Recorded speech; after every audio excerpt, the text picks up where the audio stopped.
faithfully delivering value and interpreting great books from around the world. Hello, this is Sally here to talk books. Today, the book we're interpreting for you is The Halo Effect. In today's cutthroat business scene, lots of business news and management books love to analyze why companies succeed or fail, trying to come up with rules to help others boost performance and grow their market share. Despite all this experience, only a few companies actually succeed in reality. Why is that? The halo effect, which we're introducing today, explores exactly this question.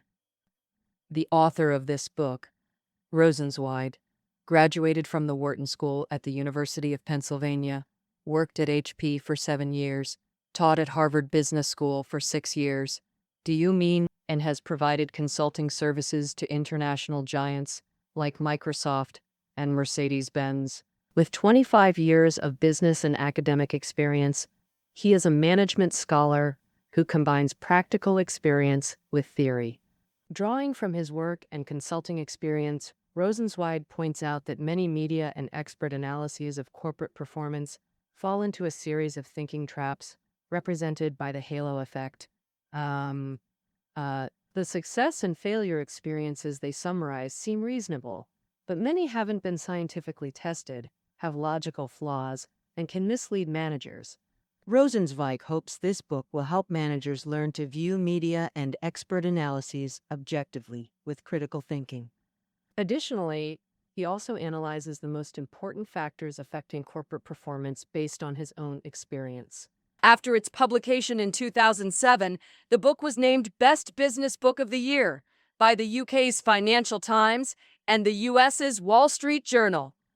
The author of The Black Swan, Nassim Taleb, believes this book is one of the most important management books ever, and for those error-filled, judgmental, naive business books, it's a much-needed antidote. The UK's Guardian also praised the book for shattering the internal logic of many business books, revealing that they're far less useful than they appear. Later, the author released a new edition in 2014, adding more cases. Today, we're explaining this edition for you. Next, I'll interpret the main content of the book for you through 2 parts. First, analyzing what thinking traps exist in corporate success and failure. Second, how do companies create good performance? Let's start with the first one. Part 1. Analyzing what thinking traps exist in corporate success and failure. I've summarized 5 common thinking traps introduced in the book. They can blind people's perception and lead us to misattribute causes. The first trap is the halo effect, which means a company's performance acts like a halo that obscures the real situation behind it. We can simply understand it as love me, love my dog. This means people judge other aspects of a company based solely on its performance. People believe companies with high stock prices and rapid revenue growth excel in all areas, from CEO leadership to corporate culture and HR management. Conversely, everyone assumes poorly performing companies are deficient in these same aspects. As for how these companies actually operate, few people bother to verify. The author uses Cisco as an example, an internationally renowned network equipment supplier producing routers, servers, etc. Starting in 1997, Cisco's performance rose continuously until 2000, when its market value hit $555 billion, surpassing Microsoft as the world's most valuable company. During this period, U.S. business media, including Businessweek and Fortune, praised Cisco, unanimously crediting its success to customer focus, strong acquisition capabilities, integration skills, and disciplined corporate culture. But in September 2000, Cisco's stock price began plummeting. By April 2001, Cisco's stock hit historic lows, its market value collapsing from $500 plus billion to barely $100 billion. From 2001 to 2003, Businessweek and Fortune published articles analyzing Cisco's failure. Areas where Cisco was once praised now faced criticism. Where media said Cisco focused on customers, now they claimed it failed customers, even at its 2000 peak. where they praised Cisco's acquisitions. Now they criticized its laissez-faire strategy, acquiring mediocre, unproven startups. Where they applauded Cisco's discipline, now they condemned its chaotic R&D projects lacking coordinated planning. As the author states, these reports simply followed trends without uncovering real causes, attributing outcomes to superficially plausible factors under the halo effect's influence. As for what Cisco actually did and how much it impacted performance, the media never conducted scientific investigations. Beyond media reports, many business books claiming deep corporate research also fall into the halo effect trap. The author cites the business bestseller In Search of Excellence as an example. Published in 1982, it was the first business management book in U.S. history to sell over 1 million copies, named by Forbes as one of the 20th century's most influential business books. The author of In Search of Excellence, Tom Peters, selected 43 top U.S. companies, including IBM and McDonald's, and other well-known enterprises. Peters then interviewed numerous relevant individuals and collected massive amounts of data. After screening and organizing the data, he attributed these companies' success to 8 principles, including staying close to customers, emphasizing action, reducing bureaucracy, and focusing on core businesses. And that all sounds perfectly reasonable. But the problem is, Peters' materials, including media interviews with successful company managers, may be influenced by the halo effect, subconsciously distorting reality. When they boast about focusing on customer needs or acting swiftly, we can't determine if that's the cause of success or just halo effect illusions.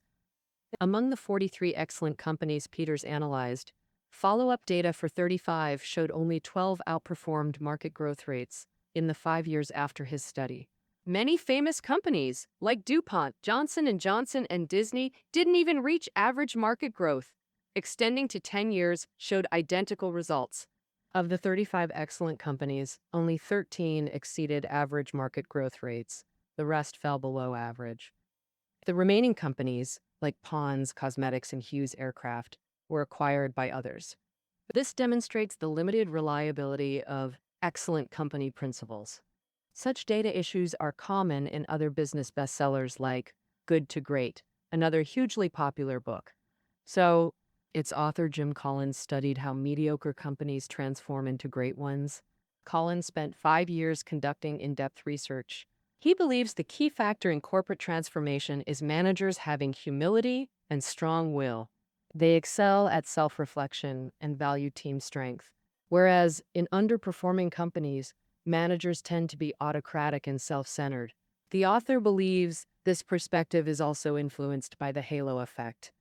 Much of Collins' material comes from journalists, reports, and recollections of corporate spokespeople and executives. This highly subjective material raises the question, do humble, resilient managers make companies excellent, or do people simply attribute these traits to managers of excellent companies? The author believes the latter is more probable. It should be clarified that, the author doesn't consider business reports and management books entirely wrong. Under identical conditions, companies focusing on customer needs, valuing employee motivation, and having humble, resilient managers typically see performance benefits. But the challenge is proving these factors' usefulness requires first proving their actual existence, not just halo effect illusions. However, media reports and management books skip this crucial step.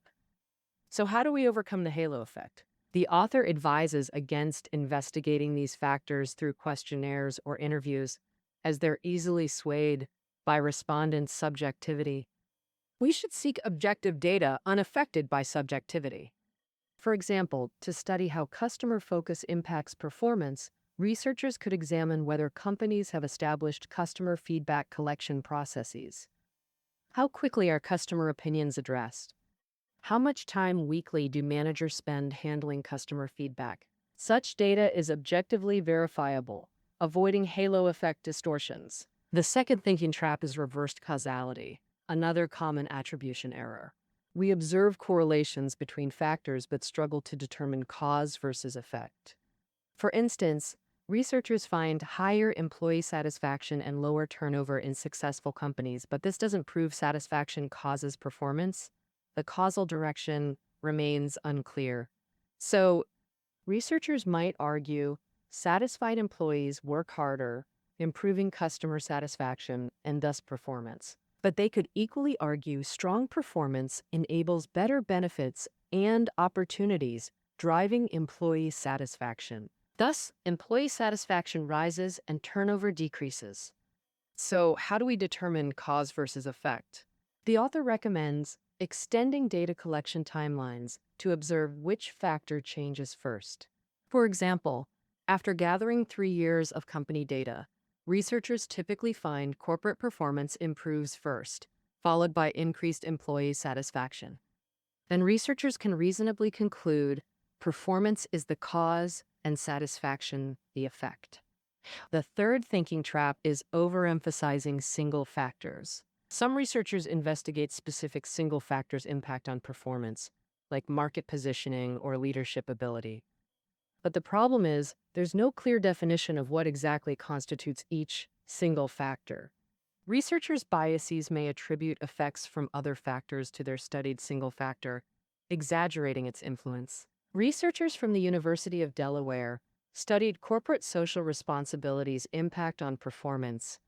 Corporate social responsibility means companies shouldn't just pursue profits, but also provide better employee benefits, engage in environmental protection, and prioritize product safety. They concluded that 40% of corporate performance variation relates to social responsibility. That 40% figure seems quite significant, but here's the issue. How did researchers define social responsibility? For instance, product quality obviously affects performance, but does it count as part of social responsibility? Some might say no, considering it a separate factor. Others might say yes, believing responsible companies naturally prioritize quality to build reputation. Such classification problems are common in research.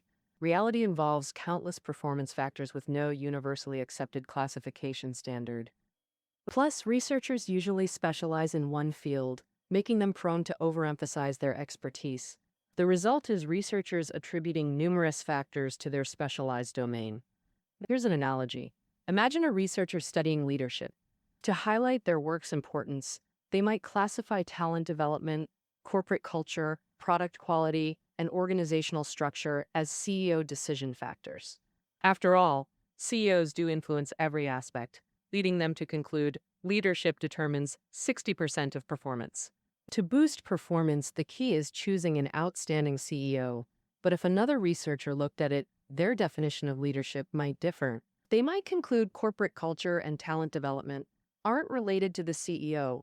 Finding leadership only determines 30% of corporate performance. Both believe they're more reasonable, and neither can convince the other. Thus, the author contends single-factor research is highly susceptible to researcher bias, making it unreliable.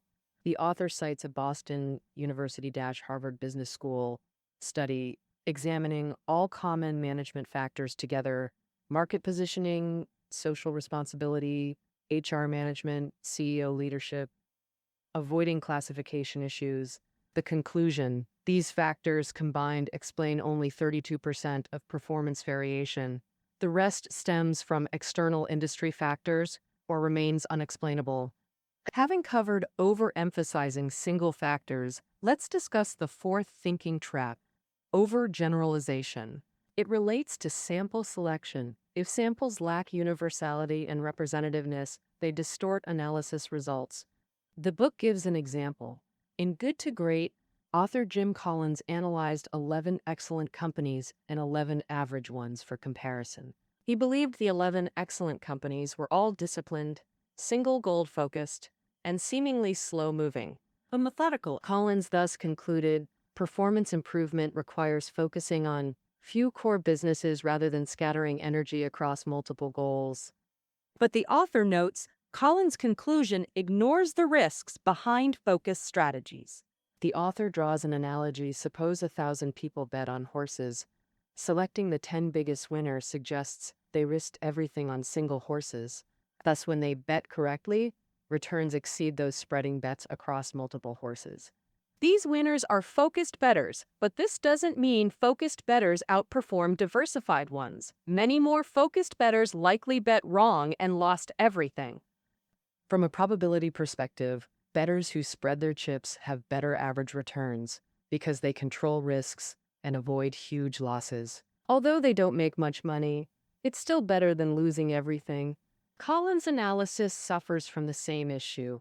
He only analyzed 11 successful companies and didn't examine other companies in the market that adopted focus strategies. As a result, many companies might have gone bankrupt because they focused solely on their own business, ignored market changes, and failed to adapt in time. The sample size of this research isn't large enough to reflect the real market situation. Oh, and therefore, when analyzing companies, researchers must have a sufficiently large sample size. They shouldn't just study a few top companies. Both successful and ordinary companies need enough investigation to avoid overgeneralization. Finally, the fifth trap we're discussing is ignoring external factors. Many reports and books promoting success stories operate under the assumption that a company's success or failure is entirely determined by its own performance. As long as it does well in every aspect, the company will succeed. But in a fiercely competitive market economy, corporate performance is influenced by many external factors. Ignoring these factors obscures the true reasons behind performance changes. Competitors are a very common external factor. There's a popular business book called 4+2, What Really Works for Companies. The book uses Kmart, an American retail chain, as a negative example, claiming that Kmart's corporate strategy was constantly changing, execution was weak, and the organizational structure was chaotic and disorderly, leading to its bankruptcy in 2002. The author of this book believes that's not the case. Kmart made many efforts to improve performance, such as increasing centralized purchasing to 75% to reduce procurement costs, implementing modern warehouse management to enhance inventory, which boosted Christmas and Halloween sales by 60%. Kmart also launched a free customer service hotline, significantly improving customer satisfaction. Through a series of measures, Kmart's retail efficiency greatly improved. Inventory turnover increased from 3.45 times in 1994 to 4.56 times in 2002, a 32% improvement, which is quite significant. If we only look at these methods and results, Kmart seems like a positive case study. But Kmart ultimately went bankrupt because its competitor Walmart did better. From 1994 to 2002, Walmart's inventory turnover increased from 5.14 to 8.08, a whopping 60% improvement. Woo! That's twice the improvement rate of Kmart. Additionally, Walmart had lower procurement costs and faster logistics than Kmart, stripping Kmart of its market edge, all by ignoring external factors. This thinking trap also explains why a company can fail even if it copies every best practice correctly. Because competitors' actions are constantly changing and unpredictable, even when managers do their absolute best, competitors might still outpace them. External factors like market preferences, technology, and policies also keep evolving. Thus, stories about companies succeeding through specific formulas are more appealing, but such stories aren't necessarily useful. The author argues that in business, uncertainty is the only certainty. No rule lasts forever, and perpetually excellent companies simply don't exist. Harvard Business School researchers analyzed ROI changes across 692 U.S. companies from 1971 to 1980. Initially, top performers had 39% returns, while underperformers had just 3%, a massive gap. But 9 years later, both groups converged toward the median. Top performers dropped to 21% returns, while underperformers rose to 18%, making the difference negligible. Business books often idolize giants like Microsoft or Intel, but their performance fluctuates too. This conclusion might sound disheartening. Still, the author provides methods in the book to help companies seize key factors for good performance amid uncertainty. Now, in part 2, we'll explore how companies create strong performance according to the author. He believes corporate performance is driven by two factors: strategic choices and execution. Strategic choices involve actions differentiating from competitors, allocating limited resources, positioning products, cost versus performance, defining target customers, and deciding what to handle internally versus outsource. Should a company stick to its original market or launch new products? Strategic choices determine which customers a company faces, the scale of competition, and its advantages or disadvantages versus rivals, all massively impacting performance. Defining concept. Defining concept means translating strategy into operations, guiding the company efficiently towards strategic goals. For example, improving strategic efficiency, accelerating R&D, and cost-cutting all fall under execution. But as mentioned earlier, both strategy and execution face numerous uncertainties. Will customers accept or reject new products or services? How much are they willing to spend? Will competitors mimic strategies? Each company's values, employee personalities, and systems differ. What works in one company may not work elsewhere. Managers must develop tailored approaches based on their company's unique characteristics. Since these uncertainties persist and can't be eliminated, there are no permanent solutions. So what should managers do? The author argues top-performing leaders make bold strategic choices after thorough analysis and execute them relentlessly. First, when making strategic choices, shift focus from outcomes to the decision-making process. Managers must ask, is my information accurate? Did I overlook critical data? Are assumptions about customer needs reasonable? Have all possibilities and impacts been considered? Managers must also assess if failure costs are bearable. If costs are too high, like company bankruptcy, don't take the risk. If risks are manageable, be courageous. Within this framework, choose options with highest success probability and acceptable failure costs. Even with suboptimal outcomes, stick to the process if decision-making was sound. Robert Rubin was a Goldman Sachs partner who later became U.S. Treasury Secretary. Having overseen many investments at Goldman, he believed success requires risk-taking. At Goldman, approximately 1 in 7 investment deals might fail. Rubin believes that a success rate of 6 out of 7 is high enough. Occasional failures aren't due to flawed decisions, but unavoidable risks. If Goldman Sachs consistently succeeds in investments, it actually means they're not taking big enough risks and are too conservative, which affects their income. And Andy Grove, Intel's former legendary CEO, is another example of daring to take risks. In the 1970s, Intel completed the development of a 256-bit memory chip. Logically, the next step should have been developing a 512-bit memory chip, which is what other memory manufacturers did. But Grove, to gain a competitive edge, decided to break convention and directly develop a larger 1024-bit chip, which was technologically challenging. Grover called this experience by saying it was a big gamble in technology, and they hit the jackpot. This chip caused a huge sensation in the market. When Grove made this decision, he didn't have a guaranteed win, which is why he called it a gamble. He believed that for a company to grow and expand, merely doing things well isn't enough. You have to outperform your competitors. This implies the necessity of taking risks. Grove made this choice after carefully studying industry dynamics, customer needs, and technological advancements. He was well aware that failure was possible, but he was still willing to take the risk. It was this adventurous spirit that led Intel to achieve breakthrough after breakthrough. In 1985, Grove made another bold decision, completely abandoning the memory chip market and shifting focus to microprocessors. This move sparked a lot of controversy at the time, but it proved his risk was worth it.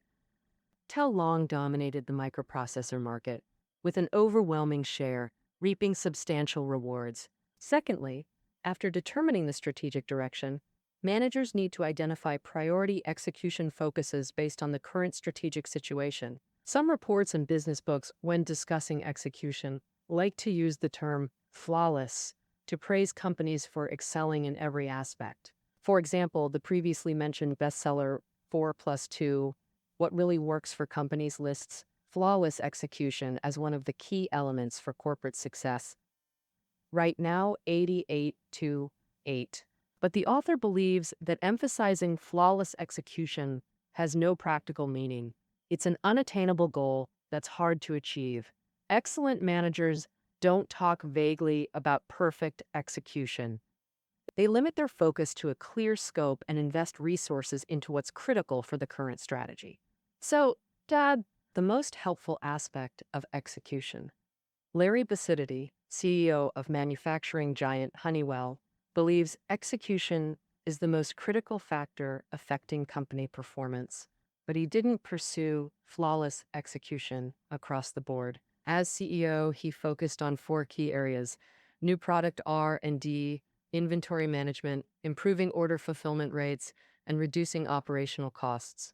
In his view, these were the company's most urgent improvement priorities at the time. Finally, during execution, managers must adjust strategies based on market feedback.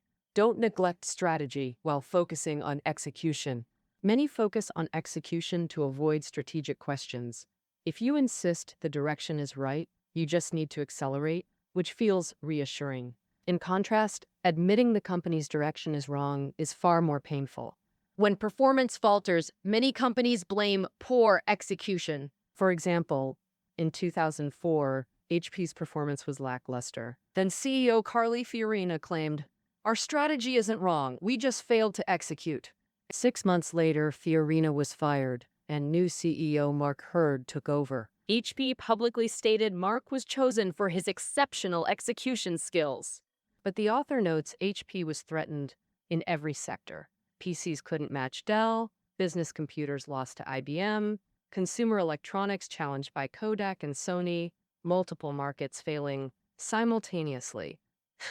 HP clearly needed strategic reflection, but discussing strategy raises uncomfortable questions managers prefer ignoring. Thus, managers must stay vigilant and consistently focus on strategic choices.